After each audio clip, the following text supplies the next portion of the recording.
Happy Sunday, beautiful people. Welcome to the Jaden Show. Super excited to be introducing you to a wonderful, wonderful creative person today. Singer, songwriter, incredible guitarist, wonderful person, author, artist. I mean, this boy, there is nothing this boy cannot do. He is incredible, and you're going to meet him in a minute. He's also the lead vocalist and guitarist of a rock band in Neither Forum. So I think we need to start this show by going directly to watch this boy in action.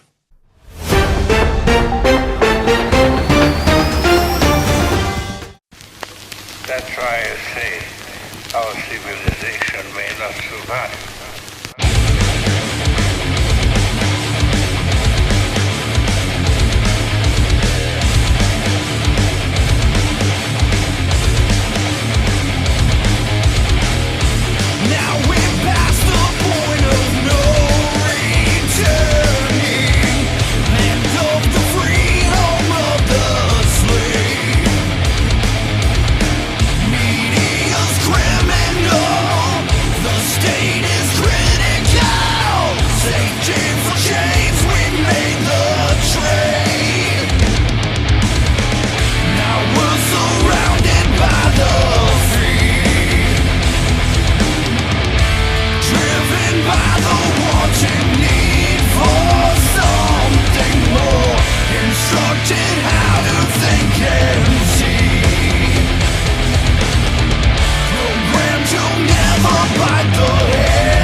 Of some god above the clouds.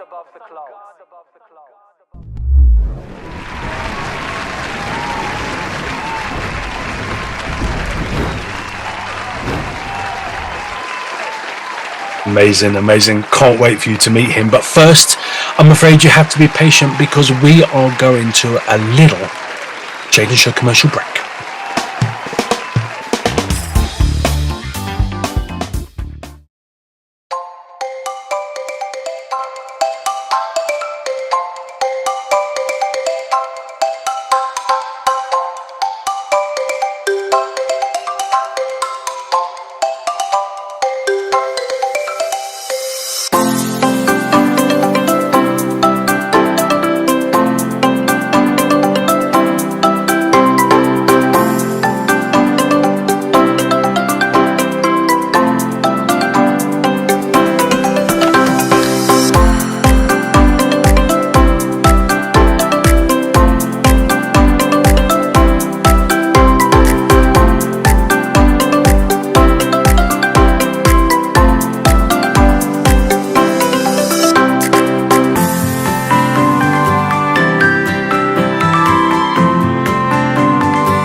you ready? Are you ready to welcome this week's The Jaden Show's incredibly special guest? Please put your hands together and welcome to the show the amazing Jonathan Johnson.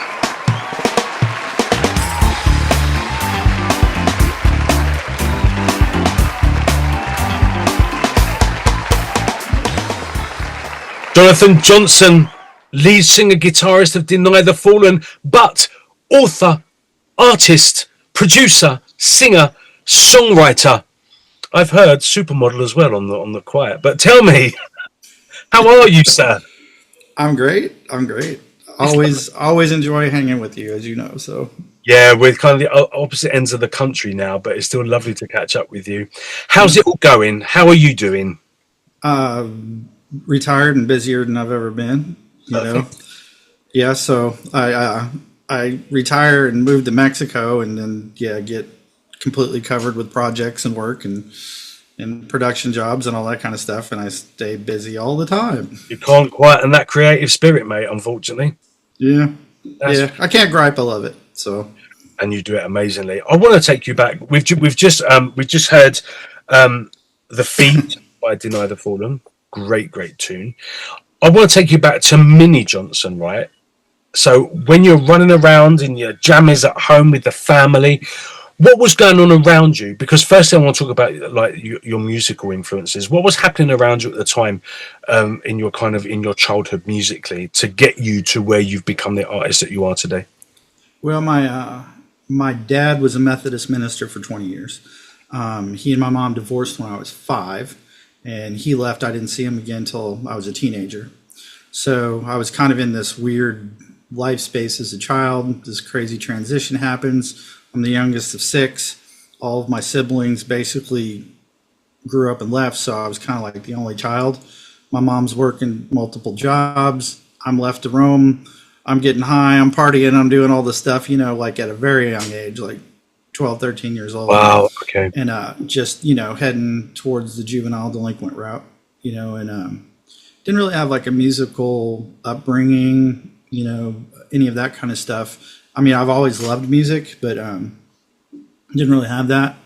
But I got in all kinds of trouble with the law. Like I said, I was, doing the juvenile delinquent. You're the bad boy.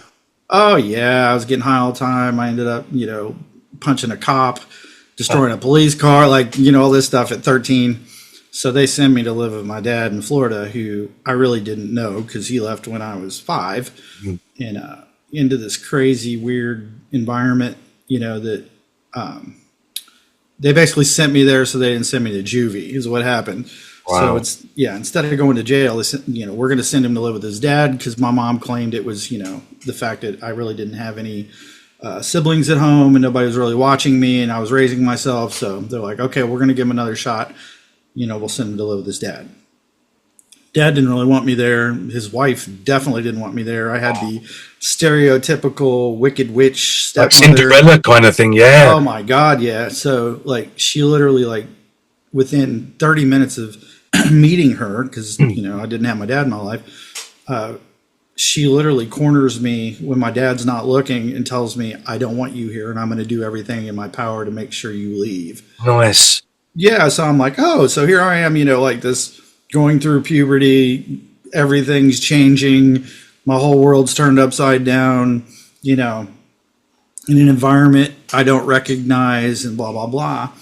And my brothers, my 2 brothers, this was in Florida. So I grew up in Illinois. They sent me to Florida to live with my dad. My 2 brothers, who were at this point in their 20s, lived in Florida. And they took me to church with them. And I was 13 and I had an experience with God and it completely turned my life around. And it's what sent me towards music. And, okay. So I ended up within a year, because obviously the whole situation living with my dad derailed. I ended up back with my mom, but I was a completely different person. My whole mindset was different. And I met my lifelong brother and best friend. His name's Tiavi, and his dad was a famous designer in New York during the 60s, designed for the Rolling Stones. And, his best friend was the singer for the New York Dolls, Buster Poindexter. or David Johansen, was his stage name. They were roommates. Literally, Andy Warhol was Tiavi's babysitter when he was little. So I get into this weird culture of these, ex-New York jet set people, that, is best friends with Andy Warhol, but now is a Christian, but still has that whole friend group. It was this weird situation. But, we discovered music together and, started playing in bands.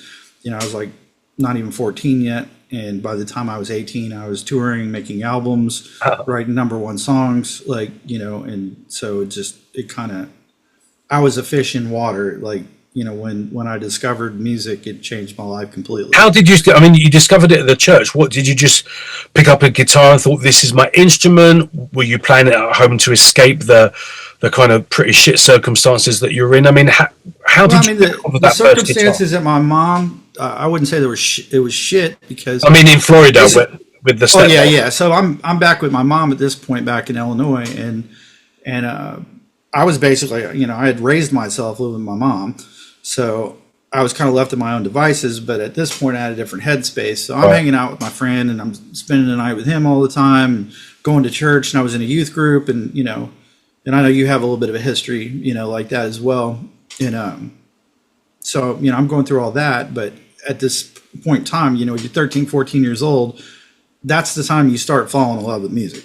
Right. So and I started falling in love with rock music and heavy metal music and, all the stuff in the 80s, all the excess hair, the hair bands and, all that stuff that was going on. So that was kind of my thing. And, I was into all that. And so me and my friend Tiavi, we're going to start a rock band, right? So we decided we were going to do it.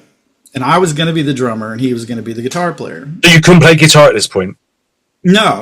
Oh my goodness. Okay. We just were like Heddle fans, right? We're dressing up and putting eyeliner on, wearing our mom's clothes and, doing all this stuff, ripping things apart and tying them all over us, bandanas everywhere. But, so that was kind of the thing.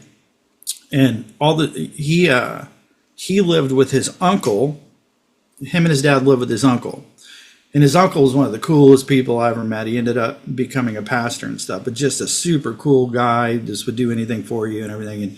But he was the drummer for a Christian heavy metal band, which was, so we're all hanging out with them and roadieing for them and stuff. And for some reason, he puts my friend Tiavi's name into a raffle at a music store to win a guitar. And he won it. He won the guitar. It was like a Fender Strat. So he wins the guitar. So now we've got a guitar. I have no drums. And I pick up his guitar. Neither one of us even knew how to tune the thing, Wow. I picked up the guitar and it's the angels started, it was immediately I was home. Amazing. I had never touched a guitar before in my life. I didn't even know how to tune it. And the moment I picked it up, I started writing music. I'm plunking around, finding notes and melodies, and I'm like, okay, yeah, I can do something. I can write on this. Oh, cool. So I ended up taking to it like a fish in water, and he was a little slower progressing than I was. And, literally time we were playing in bars and, like I said, literally within 3 years after that, I was touring and making international released albums. So amazing. It was just, it was something it was a gifting that was in there, and, I was kind of guided into finding it. Yeah, you was a little bit different to mashing up a cop car at 13 years old, how your life. Yeah. I wouldn't say it saved me, a lot of people I found music and it saved me. No, I found God and he saved me, but then I found music and it gave me purpose, so I just kind of went down that track. Did your friend take up the drums in the end? I just want to know. He ended up being a guitar player. He did, yeah. It's funny too because we were all into hair metal and stuff, and he just kind of completely veered off the path and went into Marilyn Manson and techno industrial music and dance music and all this stuff, and just got weirder and weirder with it, and which that's totally his personality. I love him to death, But yeah, I mean, think about it. His dad was best friends with Andy Warhol, so he was going to look for the weirdest musical. There are going to be some flavors there, of course, absolutely. Yeah. Well, speaking of, he's actually got like hand drawn drawings from Warhol on like napkins and stuff, and like notebooks and stuff where Warhol's like drawn. I'm like, bro, you've got like probably millions of dollars worth of like Warhol stuff that nobody's ever seen before, like in notebooks in your house. Yeah. You ain't even worried about it. I'm like, this is so crazy. What are the chances of that outcome as well, mate, for you? Right. Pretty has to be ordained, right? Because that's just Yep. a run-of-the-mill outcome, quite frankly. So how did you go from, 3 years later, you're touring, you're in bands, you're writing music, blah, blah, blah. How did you get from that person to Deny the Fallen? How was that kind of evolution? Well, I became a dad at 18. So right about that same time period, the band that I was in was getting super famous. We weren't signed. We were getting recording contracts. I remember, literally like Des Dickerson, the guitar player from Prince and the Revolution, the guitar player from literally the Purple Rain movie,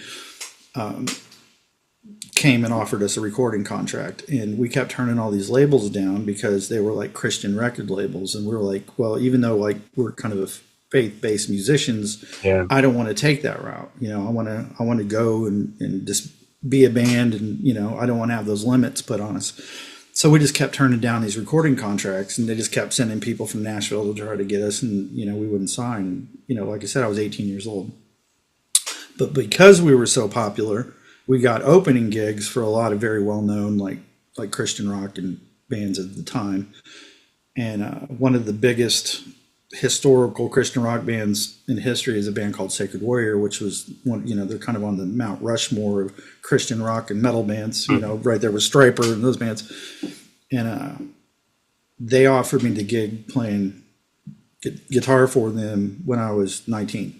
Wow. And which was crazy. These guys were all in their mid to late 20s, had 4 albums out that were all very successful and all that. And, there's a long story behind that, and I won't go into all of it, but I ended up, joining that band when I was 19. I was with them for 2 years, and I wrote their most successful record with them, and I wrote the majority of the songs on the record.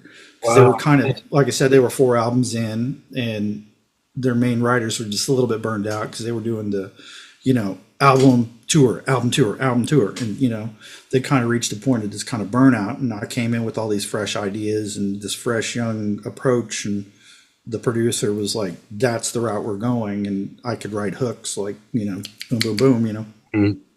So I wrote all these very commercially hook heavy metal songs that blew up. And next thing you know, they're number 1 on the Billboard charts for that genre. And so it had like 3 number 1 hits on it.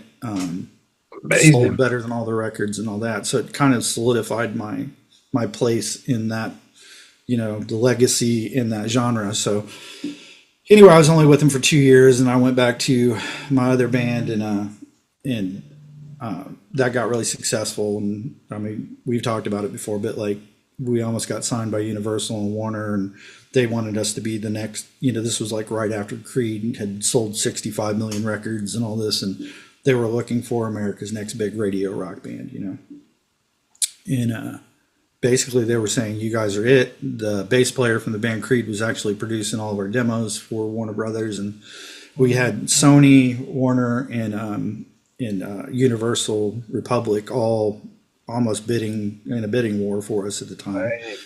And we had Peter Paterno as an attorney, who this dude only handled like the A-list artists. He represented Guns N' Roses, Metallica, Garth Brooks, and AC/DC. Like these were the artists he dealt with. He didn't do like lower level bands.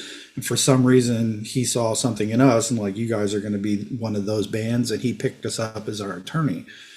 So we were there, right? Well, right about 2 weeks before we were going to ink a deal with one of them, there was a breakdown in my marriage situation, and my kids needed one functional parent at the time. Not to throw their mom under the bus, but it wasn't a highlight time for her. She's not that same person now. I want to say that, she's a great mom and great grandmother and all that, but at the time she was in a crisis, and I had to make a very hard decision, which in hindsight wasn't that hard, because I play music and I do music, but I am a father and I am a husband. Those are what I am. Right. And out of that is what I do. That's where my art comes from, my inspiration comes from. So that's kind of where my head was at. And it just wasn't even a thought. And I had to walk away, like literally right in, we had bands like Shine Down, bands like that opening for us, like in Florida, like the Hard Rock Universal and stuff. Like we were charting in 50 cities, with our single, and and this band is Deny the Fallen. No, the band was called Zeal. Okay. And we had already a deal in the works for the single that was already charting without a record label, I'll add, to be on the first Spider-Man and the first Transformers soundtrack. So that's what during that time period, early 2000s. And so everything, the stars had aligned for us. And, it was kind of, the timing was this,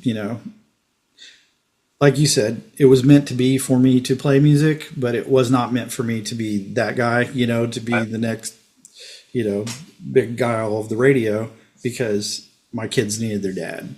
Yeah. So literally I walked away like in the 11th hour, and I don't regret it a bit, because I've got the most amazing kids. They're all absolutely awesome human beings and adults, my best friends, and also all incredible musicians. Wow. So, I've never regretted it for a second. Looking back on it, I thought, man, my life would have ended up being hell had I done it. If I'd ended up on the road for 24 months, I wouldn't have seen my kids. No. So maybe you dodged a bullet. Yes, exactly. So that's kind of what happened there. So after that happened, I kind of stepped away from music for a while.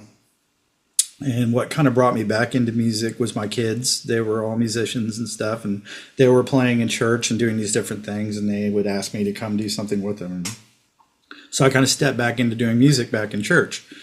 And, the singer for the band Sacred Warrior that I was in, that was super successful, he and I stayed friends throughout the years, and we always talked about doing something in the future, and this went on and on and on. So finally, around 2015, 16 range, we finally were like, let's do this. And this guy is one of the most unbelievable singers. Think like Steve Perry from Journey range. Like this guy's got a set of pipes like that. Wow. He's still considered to be an absolute legend, and he's still got his pipes, which is crazy. But long story short, he was like, I want to do a modern metal band, modern metal record. I just don't know how to sing like that. I default back to that kind of 80s vocal style. And he said, but you do know how to sing like that. And in his amazing ability and legendary status as a vocalist, I think what makes him truly legendary is his humility, because he asked me to teach him how to sing modern style. And he's like, I want you to write all the melodies. I want you to literally write all the lyrics and teach me how to sing that way. He said, because I can sing anything. I just default back to my comfort zone, which is those 80s type of melodies and stuff. So I started crafting songs around his voice early on. And it took about 2 years, and we came up with a sound. It didn't sound like any other, melodic metal band in the world. And it was super modern. His voice fit perfectly, and the blend of our voices was the most unique part, because our voices blended in a way that was perfect, because I've got a little bit more grit and attack in my voice, and he's just got the silk, so putting those two elements together, it was fire and ice, and it worked, and it blew up. And so we put the first record out in 2018. The second one came out in 2020, I think. But this guy's, we both went back to Sacred Warrior and started playing festival shows with this band that was highly successful. And I was getting stretched in too many directions. I was having to go back to the States all the time to play shows. And being away from home, making that trip and going up there and rehearsing and, back and forth and living in Mexico now, it's not as easy. I was going to ask you that. I mean, how has it? I mean, obviously, it's not just around the corner. You don't just jump in the car and think, right, I'm going to pop to a rehearsal. How does that work now? Because you're quite far away, right? Right. Well, I mean, the bass player for Sacred Warrior is like a, engineering genius and figured out how that we could do it remotely. Somehow made it work where we were all playing in time to each other. So we were able to do remote rehearsals, which was crazy.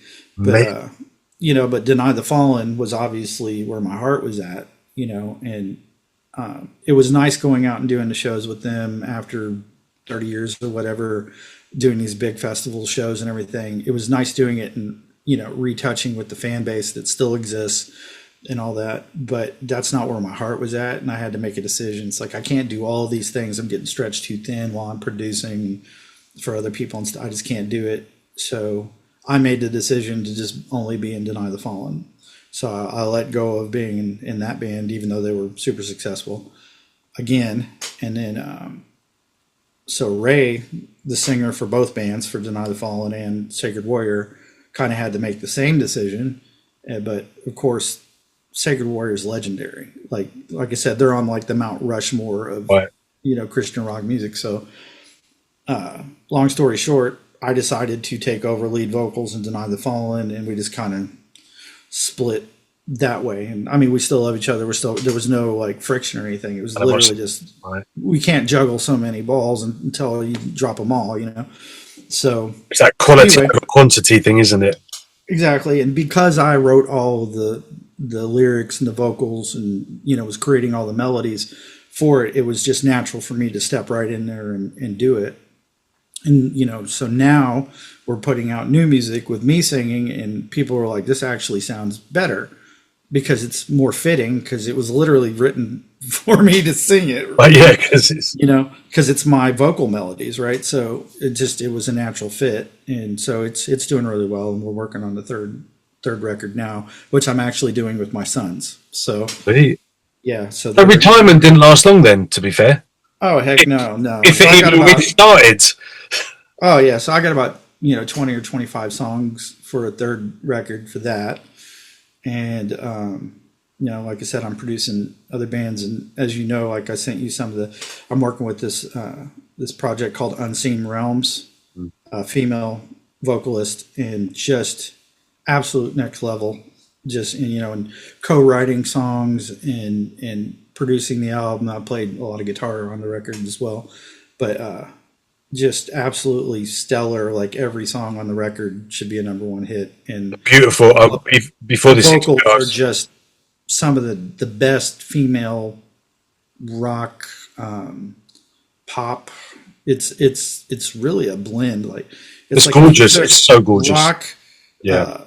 Rock, pop, metal, jazz, R&B fusion, and just stuck it all into one thing. It's what it is. Yeah. It's like, it's quite a magical sound, actually. I was saying to you before the interview, got really kind of drawn in by her voice and we're going to listen to. I think it's is it Wisdom's Child? I think we listened to that at the end of the show as well, and that you produced and you done guitar on that as well, right? Mm-hmm. Yeah, and I actually listened to that. I wrote the lyrics to that. Oh, as well, really? Mm-hmm. Yeah. Wow. So now, I mean, obviously, you're obviously not retiring because you probably have less free time now than what you've ever had with producing and writing. I just got back from the States doing a festival gig up there, so yeah. Oh, really? So yeah, I'm not retired. So no, retirement is not on the table at the moment. So I'm just cherry picking what I want to do now. That's what I'm doing. Which is the best way to be, right? Absolutely. I'm doing it for the love of it. That's it. Do you know what? So I've been a singer for 34 years, and and you're a great singer, and I've actually produced you. Oh, yes, we did this. We did "Lost Without Your Love," didn't we? We did that one. That was cool. Yeah, the vocals on that was really cool. And we need to do something in the future when we both get some time. Yes. And I get a bloody studio set up. I might have to get you and Ames to come over here and have a bit of holiday and give me some advice, mate. But anyway, so now not only are you singing, songwriting, producing for other people, still doing your Deny the Fallen, you're also painting. Seen a bit of your paint, your artwork today as well, and you've written a book. Mm-hmm. Like people say to me, Jaden, how do you get time to do everything? Well, I'm writing children's book of 23 pages. Easy. Well, it's not easy actually. I have to be in the zone. I still have to think of a story, but it's doable. But you've written a really interestingly intense, on point, bloody, intricate, and captivating book. At what point was that? I don't know, like Okada Hour with the Marguerite. I mean, like, at what point do you sit down and write a book with everything else you're doing? It was interesting because I did not have like authoring a book on my 2025 bingo card. No, It was not on there. No, we came back. We came back from the U.S. We had been up there for several weeks in back February, I think, of this year, and I've had this idea, this story arc, and the two main characters of the book are 19-year-old kids and their best friends. It's a boy and a girl. It's a bit of a coming of age story meets budding romance, a little bit of that in there. So you got some appeal to the younger, generation type of thing. But the story concept itself is based around the premise of having to do with like genetic engineering, genetic modification, okay, cloning, that type of stuff. And you can go buy a CRISPR kit and literally like splice species in your garage. For a $300 CRISPR kit, you could take frog and butterfly DNA and get a monarch frog. Like people are doing this stuff in their homes. So you mean to tell me that I could pay $20,000 and my dog, I could have Belle cloned, for about $20,000 in genetically, behaviorally, and in her DNA, she would be an identical duplicate of Belle, right? For about 20 grand. That you could do that. so this is the regular person. Imagine what the corporations and that are doing on that huge. Oh, hell yeah. So from the time that do you remember back in the day, like when they announced that Dolly, the sheep, they Yes. successfully had, so I've always been obsessed with like the Shroud of Turin. It's back in the 80s when I saw that, this was supposedly the burial cloth of Jesus and all this. And, they tried to disprove it. And, back then and, through carbon dating, then they realized that they took the carbon date from a patch that, from where the cloth had been in a fire and they had sewn a patch onto it. And so I have deep dived down that whole thing over decades. And it's just always been a real point of interest for me. Because there's nothing like it that exists on this planet. Right. It's literally the first photograph ever taken. It's a photographic negative. You can't see it until you look at it in negative form, the image on there. The image is burned onto the cloth in, I forget the exact depth of it, but the image is literally burned onto the cloth so finely, it's just on the surface fibers. It's not burned deep into the cloth. It's just on the surface fiber. It's absolutely impossible. They've tried to prove that it's a hoax. It's a fake. They've tried to duplicate it, and it can't be duplicated. And now with the advent of AI, they're discovering literally quantum dimensional data is encrypted into the fibers of the cloth. Wow. So AI has discovered that literally not only is the image on the cloth, but the way the image is on the cloth, the only way it could have happened is if the cloth was actually falling through the body and entering another dimension as the image was burned on. Goodness. And AI had to discover that. So like I said, I deep dived over the years, and it's just always been a major point of interest for me. So my whole concept was, if I was to clone you, Jaden, right, I could clone every aspect of you. I'd just get a perfect version of you with no tattoos. Still handsome. Still you, still able to sing. Like, genetically, you would be a duplicate of you, right? But what can't we duplicate? we can duplicate our intellect. Our mind's going to function the same. This crude matter that we're in, the earth suit we're wearing, it's going to be the same. Molecularly will be the same, but you cannot clone a human spirit. It's a one of a kind. No, exactly. It's breathed into you by the divine, right? So what the hell's going to fill you up if I make another one of you? You know what I mean? Like if I make another Jaden, you ain't going to be in there. No. So what spirit is going to inhabit you, bro? That's my question. Some poor one floating around that's got nowhere to go, stuck in a bit of limbo. Something something that's up to no good, right? Yeah. So anyway, the premise behind the book was, if you were going to create a perfect antichrist character, what would you do? Would you raise up somebody from scratch? How is it that this person is so evil that they're just the embodiment of the devil? God wouldn't create that, right? So how do you get that? Well, maybe we created it. Maybe we created, and if you were going to do the ultimate defilement of trying to defile God or Jesus or whatever, who would you use to do that with? Oh, why don't you just use the DNA off the shroud and clone it to create a body to inhabit? Wow. Okay. So you can kind of see this whole thing goes down a rabbit hole involving everything from ancient astronauts and Nephilim and fallen angels, and it digs up all the crap that the religious world doesn't want to talk about, and it goes in a lot, but it's doing it through this super exciting story, this adventure that these young people are having. Is it out? Is it just out on audiobook? The link is in the write up of this show. But is it just out on audiobook? Is it planning to come out on Kindle or paperback, or at the moment it's just audiobook? Yeah, it's audiobook right now. I was actually producing the audiobook as the book was being written, so it's probably going to be in print probably early next year, maybe late this year. Yeah. Okay, amazing. So I'm just trying to get all those ducks in a row to get it done right, because man, in all your free time that you have, right? Oh yeah, but the book world is slimy as the music business. I'm constantly being contacted every day by people like, let us help you. Me too. I said, are you helping me free? No, I'm not interested. Thanks. No. I help everyone free because it's about supporting creative people. If you're gonna, we can give you a good budget. You said the word budget. There is no budget. So if you want to help, you can. If not, I'm fine. Don't worry.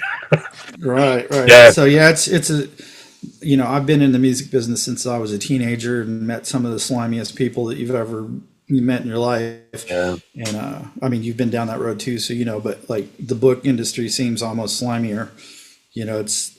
It's very, like, the gatekeepers are very, very hard to get through. Mm-hmm. Like, to get mainstream publishing, it's even harder than the music business.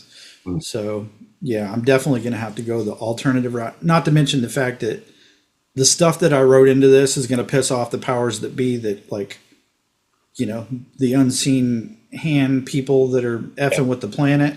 Touches a few nerves, right? Also, the religious world, they ain't going to want to touch it because it's all the anathema subjects that nobody wants to talk about, but that are all over the scriptures and the Book of Enoch, and every ancient civilization has the same story that, their gods or, highly advanced beings came from the heavens and brought them advanced technologies and, chemistry and, metallurgy, and, like, it's a shared common ancestry of every ancient civilization has a flood story.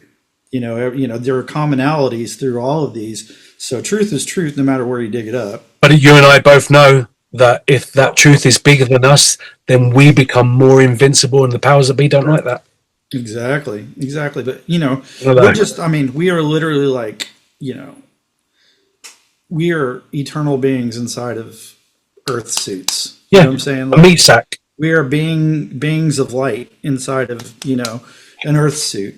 We're going to exist forever. We didn't exist before us, but now we're going to exist forever. And we are players in an eternal conflict story that's been going on since the super ancient times between, good and evil. We might just Now, see a little now bit more of the blatancy of that over the next few years. right now they're thrusting, genetics into it, and they're screwing around with their genetics, and transhumanism, and human modification, and all this kind of stuff. It's taking us into a place where people they're trying to achieve godlike status or eternal life, in a sense, life extension. And what they don't know is, like, you're already eternal. Yeah. You're just, you're already an eternal. Your chassis ain't, but you are. Yeah. How does this also affect, obviously this is, and we spent, quite a few cups of coffee in your living room or my back garden chatting about this. But how does this, I know I've just finished mine, how does this affect, is the music and the book writing two very separate things of Jonathan Johnson? Or are they kind of interwoven? Because obviously fundamentally you're a Christian. This is your faith. This is your belief. As you said, I would say, Christian, in a sense, like when you say the word Christian, that automatically sets up a preconceived. Yeah, I don't mean like the churchgoer. You're this religious, right? Like churchgoer or whatever. I would say that I'm a believer. Okay. Like I'm a believer. I'm a believer in, in Jesus. Obviously, like my faith is in Jesus because I believe that he's the supernatural door to the eternal worlds. Like he is the gatekeeper. And nobody's getting there except through the appropriate gate. So that's my belief system. But at the same point in time, to limit and say, well, I'm a Christian, Christian has a very negative connotation towards a lot of people. It's like, oh my God, you're a hate monger and you're this and you're that. And you know me, like I love people I don't agree with. A lot of super far leaning religious people, they hate people that they don't agree with, and it's like, hate is not the language of heaven. No. Love is. So, you're already in the wrong spirit. Yeah. So that's kind of my point of view. So I hate getting lumped into that class. So let's change. I'm boldly a follower of Jesus. Okay. So let's change from Christian to, actually, because Jesus wasn't even Christian. So let's change it to a believer. He was Jewish. Exactly. I know. How does your faith, your belief system, is it interwoven between your music and your books? I mean, are you Jonathan Johnson, and what you believe and what you feel and what you're passionate about and what does that come out in both areas of your creativity, or is like the book more for your deeper stuff and the music more? I mean, how does it work? What do you tap into when you're doing, or is it both the same energy? Man, it's, I think you're going to understand this, but like what I believe in what I am internally, it comes out in me being a father. It comes out in me being a friend. It comes out in me being a husband. It comes out in me being a musician. I don't feel it necessary to evangelize the planet. I just think that if you are something, you're that. Like if you're a being of light, light's going to seep out of every pore. Absolutely. Being. So that's kind of the way. I don't feel like I have to sell anything to anybody or anything. So I'll write songs about love. I'll write songs about world things that are happening. I don't feel it necessary to say, okay, I got to write a bunch of songs about Jesus. Jesus isn't that egotistical that he needs me to propagate for him. So that's kind of where I'm at with it. But it does impact, my creativity quite a bit. But the book thing was really a surprise because I've attempted to write this particular story for over 30 years. Wow. I've had the story arc literally since I was, in my early 20s. And I've had the character idea. I've had the premise of the story. And I theorized a lot of the science that didn't even exist yet. And now it's proven out to actually be factual. But if I had written it when I first had the idea, it would have been science fiction. It would, Like it would have been like I would have been guessing. But now, as I'm writing the story, all this stuff is actually possible, and viable science and archaeology. There's a lot of stuff having to do with archaeology and the monolithic sites that are they were trying to tell us the freaking pyramids were built 4,500 years ago, and that's full on BS, man. Like we're being lied to about our history. Like About everything, mate. About about everything. everything. Dude, the sphinxes themselves are younger than the pyramids, and there's water erosion on them. Like, that would have taken 26 to 50,000 years to create. It's like there was no water in the Giza plateau. It was 9,000 to 12,000 years ago the last time it was wet there. And it would have had to have been eroding for a long time. So those things have been there since antiquity, bro. Like, Well, I way was back. reading something the other day about that the sun was here before the earth, yet the water on earth is older than the sun. And I was like, Crazy. you know what? I can't do that today. Yeah, right. Well, anyway, so I had this story arc. Try to keep on track with what you're asking me. I had this story arc, and I attempted to write it. Every couple of years, I'd sit down and I'd write like a half a chapter, and I am my own worst critic. So I have trashed more songs than I've kept. Like, if I don't feel like it's, if it doesn't make me feel something, I'll be like, and I'll throw it on the shelf or just throw it away and maybe harvest something out of it in the future. Oh, this fits with something else. But I've got a very, very high standard, for quality and stuff. And I just knew it wasn't there. I'm like, this is good. It's good writing. The writing's okay, but it's not making me feel anything. So I just put it on the shelf, and I've developed, I guess you would call it a wisdom to, if it's just not there, just wait on it. Because if it's being born into this world, if it's something creatively that's being given to you, or you're birthing into this world, just wait on it. It'll gestate. When in due season, it's going to come. So I waited, and I would attempt it again, and nothing. And this went on for literally like 3 decades. So we come back from the U.S., and I'm having my morning coffee, and I sit down on that couch right there behind me, and I'm just kind of having a moment, just a quiet moment, and I'm starting seeing pictures in my mind. Like, it starts flooding into my mind like I'm watching something off Netflix. Wow, I'm seeing a scene play out, and I'm like, eh? So I literally just closed my eyes and I'm watching this thing play out, and I'm imagining it, but it's almost like it was being given to me. And I pulled out my phone and I started dictating into my phone. Wow, sweet. And literally over the course of probably 45 minutes, I dictated the entire prologue you listened to. Wow. Well, actually, we're going to stop now quickly because we're going to go and listen to that prologue now. Prologue.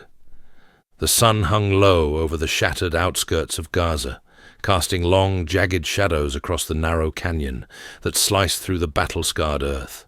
In the distance, the city loomed, a broken silhouette of crumbling buildings and skeletal minarets, its once vibrant pulse reduced to the sporadic crackle of gunfire and the dull thud of distant explosions.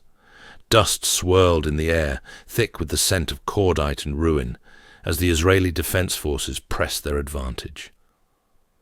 The Hamas fighters, ragged and desperate, had been driven back, their retreat funneled into a tight bottleneck, a dark, gaping cave mouth carved into the cliff face like a wound in the stone. Captain Elior Ben David wiped sweat from his brow, his grip tightening on his rifle as he signaled his squad forward. The canyon walls towered above them, sheer and unforgiving, channeling their pursuit into a relentless advance. The enemy had vanished into the cave moments ago, their shouts and the clatter of their weapons swallowed by the shadows within. Elia's heart pounded, not from fear, but from the thrill of the hunt. They had them cornered now. There was nowhere left to run. "Move in! Tight formation!" he barked, his voice cutting through the tension. Eyes sharp. They're not slipping away this time. The squad, 8 soldiers, seasoned and battle-hardened, advanced with practiced precision, their boots crunching against the gravel-strewn ground. The cave entrance loomed ahead, a black maw framed by jagged rock. As they crossed the threshold, the world outside dimmed, the harsh sunlight replaced by a faint, ghostly glow that seeped in from the opening behind them. Inside, the cave yawned wide, its ceiling lost in shadow, its walls stretching into an expanse that felt impossibly vast. The air was cool and damp, heavy with silence. Ilior raised a fist, halting the squad. His eyes scanned the darkness, searching for movement, a glint of metal, anything. But there was nothing. No Hamas fighters, no bodies, no signs of the chaos they'd been chasing. Just stillness, an eerie, unnatural quiet that pressed against his ears like a physical weight. "Where the hell are they?" Sergeant Lev muttered, his voice low, his rifle sweeping the void. "Stay alert," Ilior replied, his own weapon trained ahead. They didn't just vanish. The words had barely left his mouth when a sound broke the silence, a low, guttural rumble, like the growl of some ancient beast stirring from slumber. It rolled through the cave, reverberating off the stone, sending a shiver down Elior's spine. The squad froze, their breaths catching as the noise grew louder, joined by another sound, heavy, deliberate footfalls, thudding against the rock and sand like the march of an elephant. The ground trembled faintly beneath their feet. "What is that?" Lev whispered, his voice tight. Before anyone could answer, the darkness shifted. A shape emerged, colossal and terrifying, stepping into the dim light with a presence that seemed to suck the air from the cave. It was a man. No, not a man. Something more. Easily 18 feet tall, its massive frame was cloaked in shaggy red hair that glinted like blood in the faint glow. Its coal-black eyes burned with a primal fury, and in one 6-fingered hand it clutched a rusted sewer drain pipe, hefting it like a club. The creature's chest heaved, its breath a rasping snarl, and then it roared, a war cry that shattered the stillness, a sound so raw and deafening it drove the soldiers back a step. "Open fire!" Ilior shouted, but the beast was already moving, lunging toward them with the speed and grace of a panther. Its size belied its agility, the pipe swinging through the air with lethal precision. Chaos erupted. Muzzle flashes lit the cave in staccato bursts, illuminating the giant as it struck. The pipe arced down, catching Private Cohen across the chest and sending him crashing into the cave wall with a sickening crunch. Another swing felled Sergeant Lev, the metal whistling like a blade as it cleaved through the air. Bullets tore into the creature's flesh, but it barely flinched, its rage unyielding, its movements relentless. Ilior fired, his rifle bucking against his shoulder, the rounds sparking against the pipe as the giant turned toward him. Up close, its face was a nightmare, broad and brutal, with a matted beard framing a snarling maw of jagged teeth. It swung again, and Ilior dove aside, the pipe smashing into the ground where he'd stood, sending shards of rock flying. The fight was over in moments. The cave fell silent once more, save for the deep, ragged breathing of the monstrous figure. It stood amidst the carnage, its chest rising and falling, the pipe dripping with blood. The muzzle flashes had faded, leaving only shadows and the glint of those black eyes. Then, as suddenly as it had begun, the breathing stopped. The creature turned, its massive form melting back into the darkness, leaving nothing behind but silence and the broken bodies of the fallen. So we've just listened to the prologue. It does sound like it's an incredible book, mate. So apart from, we could say it's taken you over 30 years to write, but when you sat down, how long did it take you to pretty much write that book? Well, I get the prologue and I dictated it into the phone, and I've literally, because I'm a music producer and stuff, I pulled up an AI program and put just a blank, AI narrator on it. I wanted to listen to somebody reading it back to me. Yeah. Just to see what it felt like. So it was very almost robotic, but I was able to hear somebody read it back to me. And I closed my eyes and I listened to it and I'm like, holy crap. Sweet. That made me feel something. You know what I mean? Like, that's something. So I sat back down on the couch again, closed my eyes, and just started imagining, dictating into the phone. I ended up writing the first 3 chapters of the book in about 3 or 4 hours. Wow, mate, how amazing. And I let it set for a day or two, came back to it and was like, this is it. And so I actually put like a note from the author thing at the beginning of the book talking about this very thing. But like, as an artist, as a musician, as a creator, oftentimes, this because you're the same way. You have to wait on the wind of inspiration to come, because you could sit out there in the water with your sails up for months and nothing. Yeah. You're not moving. You're just floating. And then all of a sudden you'll feel a little gust. And then the next thing you know, you've got the wind to your back, and what you tried so hard to achieve for months or years or decades, you get done in minutes. Yeah. And so literally I waited on the wind of inspiration for 3 decades for this book. And it showed up in February of this year, and I wrote the book in 12 weeks. Amazing, dude. Finished Amazing. Version in 12 weeks time. That's not supposed to happen, and it's the first book I've ever written. Like I've written things, I've written articles, obviously countless songs and stuff. But as far as like writing a novel, a fiction novel or anything like that, I've never done it. I've got people coming back to me like throwing around like major authors, like this is on the level with like Frank Peretti and like Stephen King and all the like the descriptions and the painting of the scenery and the sights, sounds, and smells and stuff. Like the descriptive language of it is like so clear. And I'm hearing this stuff and I'm like, I had no idea what I was doing. I was just pure inspiration. But the up and I just threw my sails up and I'm like, okay, I'm going with it. And my wife Amy's like, wait a minute, you're writing a freaking book? Are you kidding me? Like, she's looking at me like, what? And then, so she gave me all kinds of crap until I was about 6 or 7 chapters in. And I'm like, just listen to it. Just listen to it. Just listen. So, because I was rendering like AI, like narrated, samples of it. And so finally one day we went to the beach and she threw on her headphones and she listened to the first 2 chapters, and she's looking over at me kind of confused because she was giving me all kinds of crap. It was like, what else are you going to do? Like, you're going to build a train, like you're going to start welding. I mean, what is it you're going to do? Like pick a thing, like that's pick a thing. Right.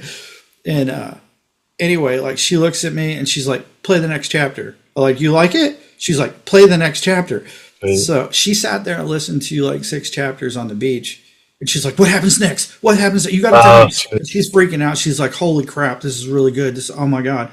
Like, and literally like, as I'm writing the book, I'm having to like, every chapter I finish, I'm having to tell her, and she's experiencing it like episodic TV. Like, she's like, what's happening? You got to tell me what's going to happen. Like, she was on the edge of her seat the whole time. And it ended up being like 42 chapters or something.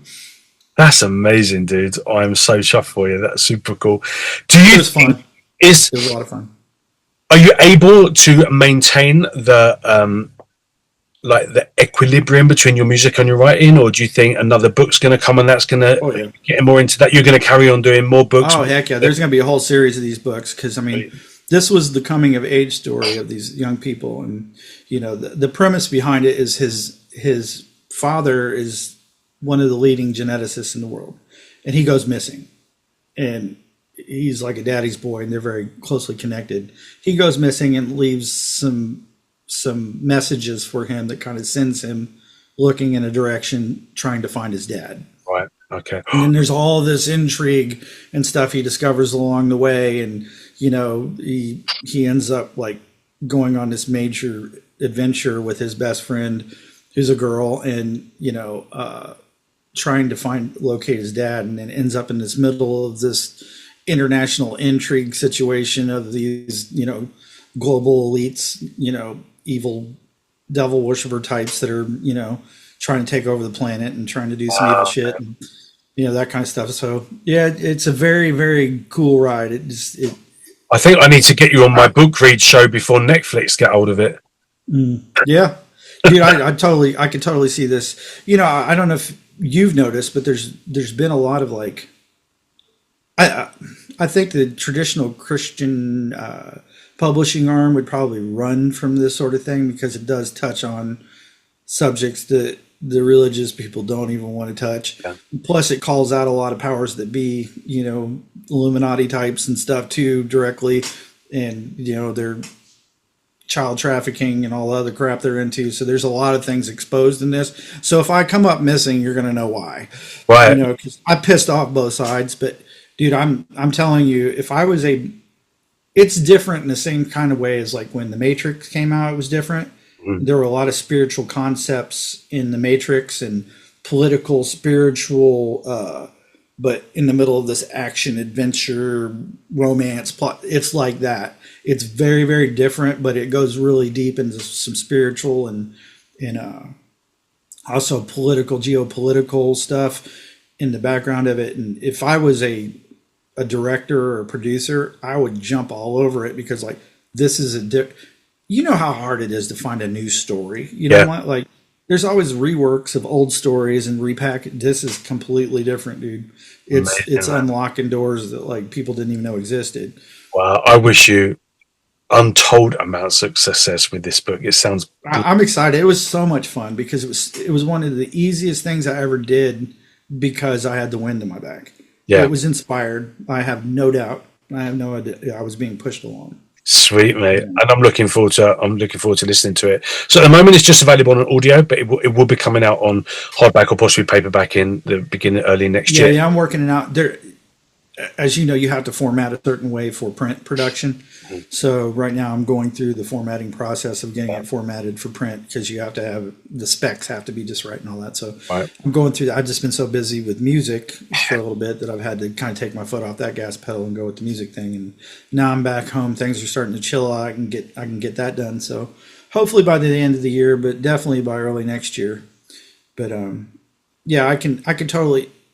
I have a lot of faith that this is going to end up on film at some point. Because it's very, very visual and it shakes a lot of things, man. And it's very similar in that respect to the Matrix, the original Matrix movie, because that was, unlike anything. It was just very different. Yeah, completely. Oh my gosh! But it covered romance, action, adventure, spirituality, the spirituality aspects of it, the sci-fi aspects of it. In this story, my book's called The Blood Speaks. The series is Firstborn Immortal. And the whole concept is it digs into ancient archaeology, genetics and science, astronomy and astrology, belief systems, failed belief systems, the lies that people believe in the religious world. It exposes a lot of those. Also how deeply embedded, evil and straight up devil worship, the world leaders are and what they're trying to pull off, and then obviously institutionalized child trafficking and, all that kind of stuff that's been happening and what the purpose is behind it. I mean, there are literally cannibalistic vampire, type of folks running the world. They're into some evil shit, dude. Yeah. Let's be real. I think it's all starting to kind of get exposed in a way because they're not even trying to hide it anymore. They're just bragging about it to a certain extent. So it's. Yeah, the next few years is going to be a very interesting time for us. And talking about the up and coming future, what are your plans? So obviously the book's going to be out. What are what's your schedule in your mind for the next 2 to 3, maybe even 5 years? What's going to be coming up for you?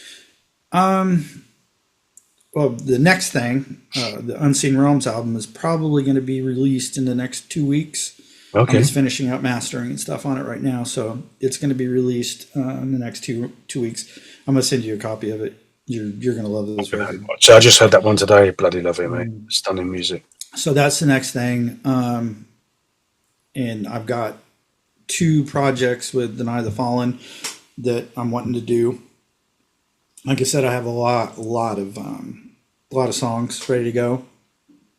So I'm going to try to knock out those 2 and get those done. I'm starting to do gigs around Puerto Morelos and stuff. Sweet. I'm doing that just for fun.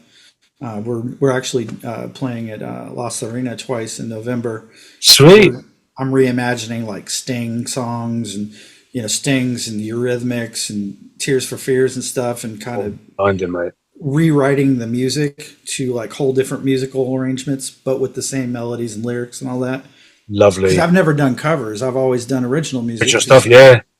You know, but I figured if I'm going to do any kind of cover music and it's going to be fun, I'm going to want to feel like I have a part in it. It's your way, so I'm reimagining all these classic songs and stuff. So we're going to start doing some gigs and stuff around here just to be part of the musical community, just for fun, to scratch that itch and stuff. So that's going on as well. But I would probably say early next year I'll probably start writing the second book, because I've already got the concept for that's going. So amazing, man.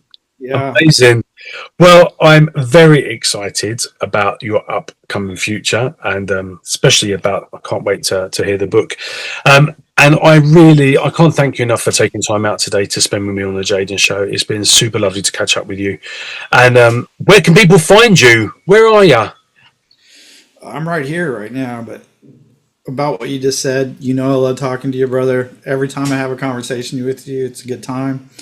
And from the moment we met, I think we both ended up in tears the day that we met, just having a conversation. I was about to groom your dog, and I think I stood with your dog in my arms for about 2.5 hours at your front door. In my living room. We just immediately connected. So, yeah, I love you, man, and I always love talking to you and stuff. And so this has been a good time. But as far as, like, where they can reach me, obviously, I think you're going to show some links to to social media, Deny the Fallen stuff and the Unseen Realm stuff, and probably my social media stuff. So if anybody's curious, they can reach out. And I will say this much: one decision that we made with the Deny the Fallen stuff was we sell physical product. We got whole merch lines, T-shirts, everything from clocks to phone cases. I mean, we got a merchandising company that does all that for us.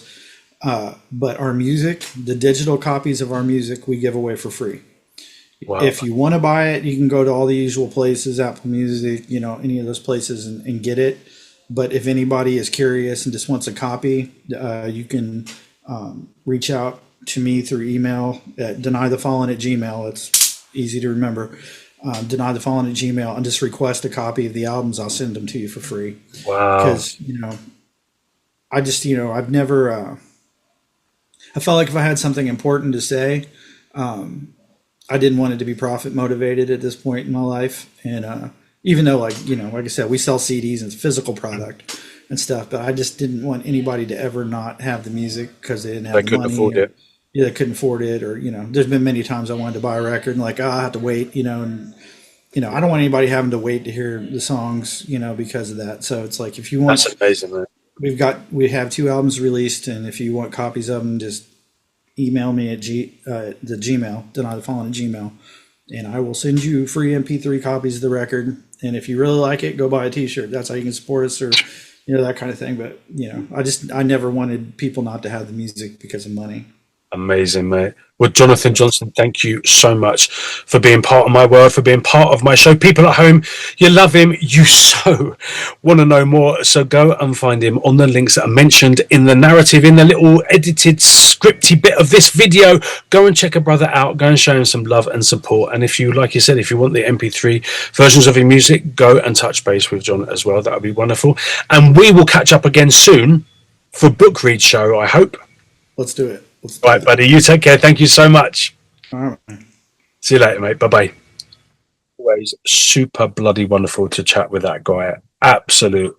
Has so much knowledge, so much interesting things going on in that brain, and super, super creative. My kind of dude, man. That boy can chat.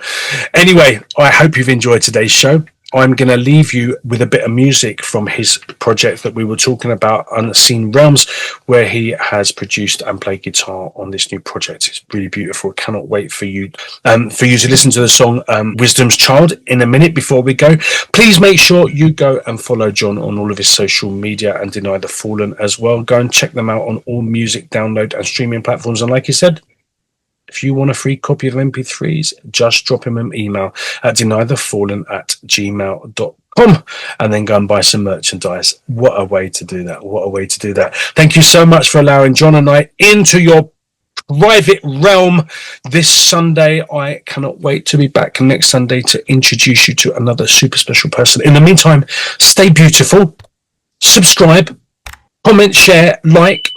Did I mention subscribe? Please subscribe. And I will see you next Sunday on the Jaden Show. Lots of love. Take care. Bye-bye.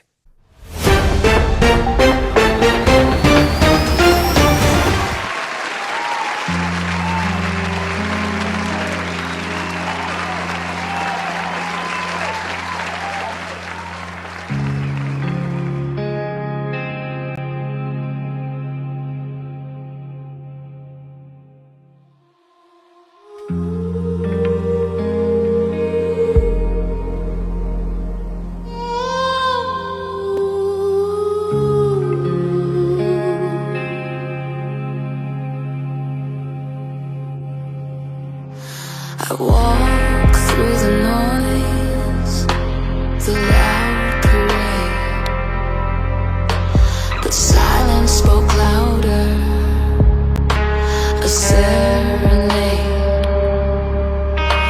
They called it rebellion, I called it a plan to see through the chaos, to understand.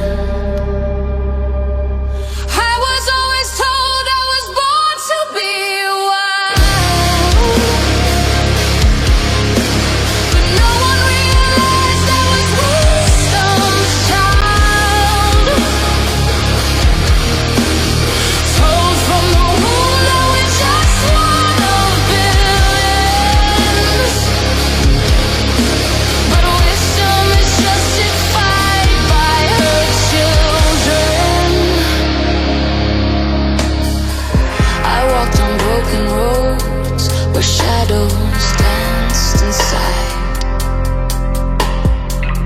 Learned to stitch my scars with the truth they tried to hide.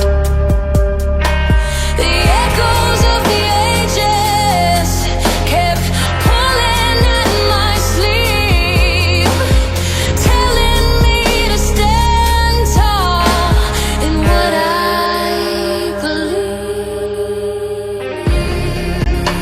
The world spins loud, the truth speaks soft, but wisdom waits, it's never lost. I was always told I was born to be wild, but no one realized I was wisdom's child.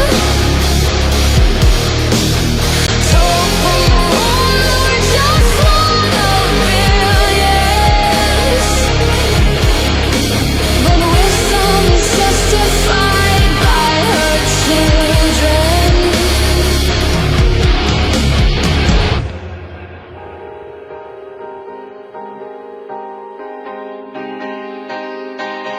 They said, hush now, child, you're dreaming too loud, but my heart beats strong like thunder in a cloud. The world spins fast.